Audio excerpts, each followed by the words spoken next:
Pokemon Origins. Hello viewers, and welcome back to another episode of Pokemon Origins with me, the One Integral. Today we're looking at Squirtle, Wartortle, Blastoise, and obviously Mega Blastoise. Let's get this thing on the road. So obviously first up we have Squirtle, or its Japanese name, Zenigame. It is the tiny turtle Pokemon and is numbered 7 in the National Dex.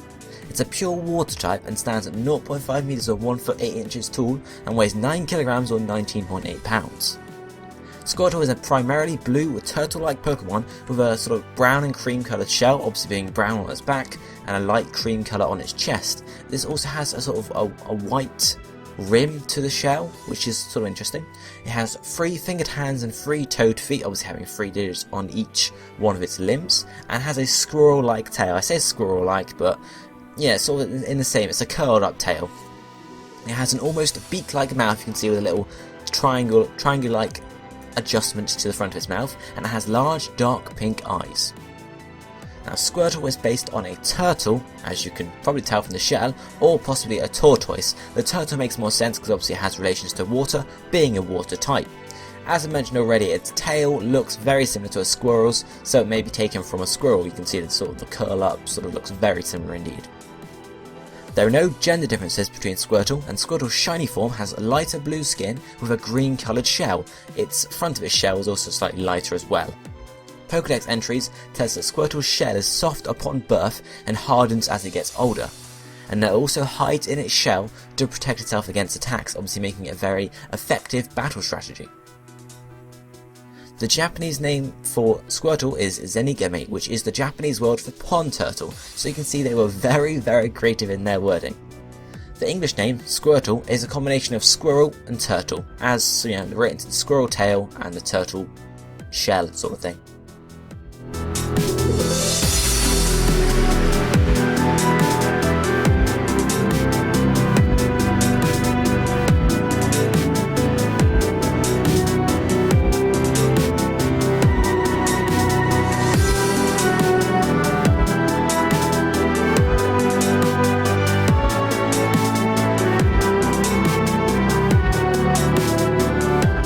Squirtle stands at 0.5 meters or 1 foot 8 inches, which is around about a third of Ash's height and almost a quarter of my height. It's not a huge Pokemon, as with the other Kanto starters, Bulbasaur and Charmander. You'd expect this. It's not, it's not amazingly huge. It's just a little Squirtle. So if we now move on to look at Wartortle, Squirtle's evolution, its Japanese name is Kameu.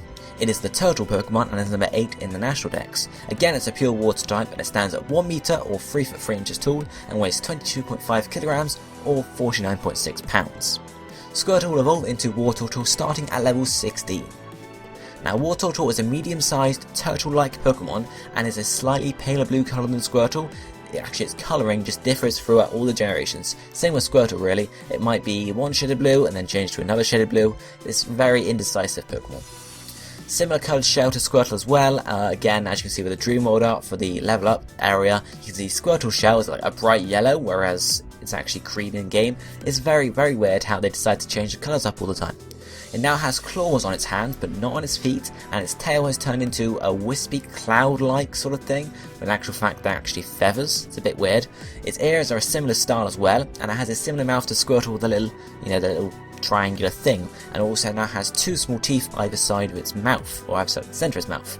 It has brown eyes as opposed to Squirtle's pink-red eyes. Now again, Wartortle is based on a turtle or a tortoise, you can guess it, and the tail and ear style is based off of the Minogame, which was a mythical turtle said to have lived for 10,000 years actually, and it's also said to have grown a tail of seaweed, which obviously relates to Wartortle's feather-like tail, and its ears are a similar sort of thing. There are no gender differences between Wartortle, and Wartortle's shiny form is pink-purple colour with skin and has a green coloured shell, and you can also see the front of its shell is very brown, it's a light brown colour, and its ears and its tail also get some shaded green in there, which sort of relates back to the seaweed from the Minogame. Its Pokédex entries tell us that it's said to live for 10,000 years, exactly the same amount of time as Minogame was said to live for, so obviously the basis there is, it's obvious, and its furry tail is a symbol of longevity, basically living for longer.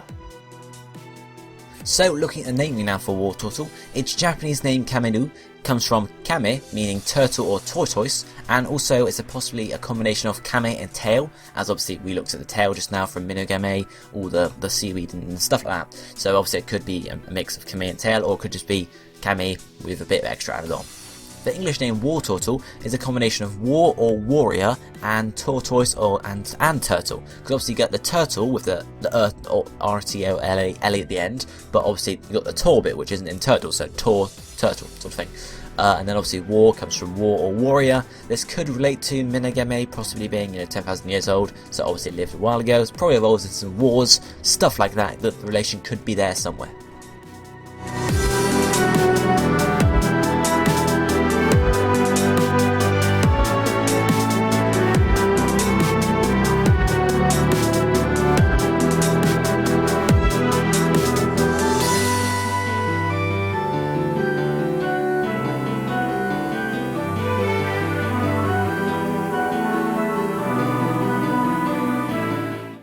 So now if we look at the size for Wartortle, we can see it's twice the height of Squirtle, being 1 meter or 3 foot 3 inches tall, just about 2/3 of Ash's height and just over half of my height. So you can see it's getting bigger. You wouldn't really expect Wartortle to be that much bigger.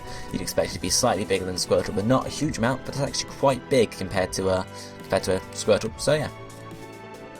Now if we move on to look at Blastoise, the final evolution of this evolution line, its Japanese name is Kamex, it is the shellfish Pokemon and it's number 9 in the National Dex. Again, it's a pure water type, being the only one of the Kanto starters not to have dual typing, and stands at 1.6 meters or 5 foot 3 inches tall and weighs 85.5 kilograms or 188.5 pounds. A Wartortle will evolve into a Blastoise starting at level 36. Blastoise is a large, turtle-like Pokemon and has a large brown shell on its back, sort of pretty much the same colour as the other ones, but slightly browner in comparison, where the others were like browny orange colour. This is proper brown. It has a white lining on this and also has 2 cannons sticking out the back of its shell, which obviously uses to attack. It has bulky arms and legs, and its hands and feet both possess claws, and you can see on its feet that one of the claws is actually backwards facing sort of thing, so it's got 2 facing forward, 1 facing back. So I can't remember the exact name for that claw, that type of digit facing backwards, but that's what it has. It has a small stubby tail on its back, sort of just poking out the bottom of its shell, and has brown eyes with small ears that actually have sort of brown insides as well. Now Blastoise is based on a turtle or a tortoise, as you can assume, but now has some aspects of a tank. Obviously the cannons, and also the sort of fact that it's really bulky, so it looks very similar to a tank. The cannons may also come from the functioning tubes found in mussels and other shellfish, which possibly links to its species name being the shellfish Pokemon, so it could sort of just relate the fact that they've got tubes running in their body, and obviously similar to a cannon because they pump fluids around. There are no gender differences between Blastoise, much as everyone else in this episode of Pokemon Origins, and its shiny version has again pink-purple tinted skin, much like Wartortle, a green coloured shell again, and obviously the front of its shell is pretty much the same colour. There might be a slight difference, but unlike Squirtle and Wartortle, there's no discernible change. Pokedex entries tell us that it actually crushes its foe to defeat it using its heavy, bulk and weight just to simply crush its opponent, and also that the water from its cannons can punch through steel, so you definitely would not want to be on the end of one of those. The Japanese name for Blastoise, which is Kamex, comes from a combination of Kame, which again means turtle or tortoise, and possibly Max. You can't really tell, or it might just be Kame with an X on the end because it sounds cool. The English name Blastoise is a combination of blast and tortoise, so blast relating to the cannons, and tortoise relating to the fact that it's sort of based half of a turtle, half of a tortoise.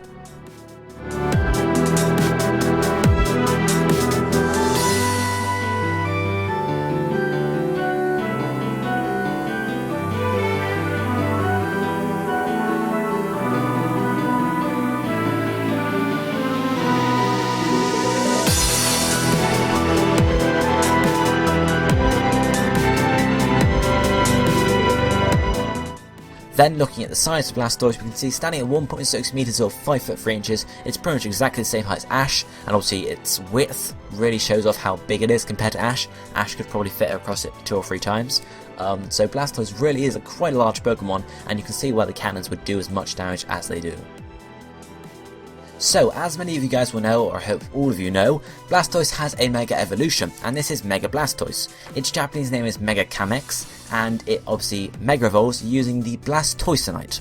It's 1.6 meters or 5 foot 3 inches tall, so exactly the same height, and also weighs, it's slightly heavier at 101.1 kilograms or 222.9 pounds.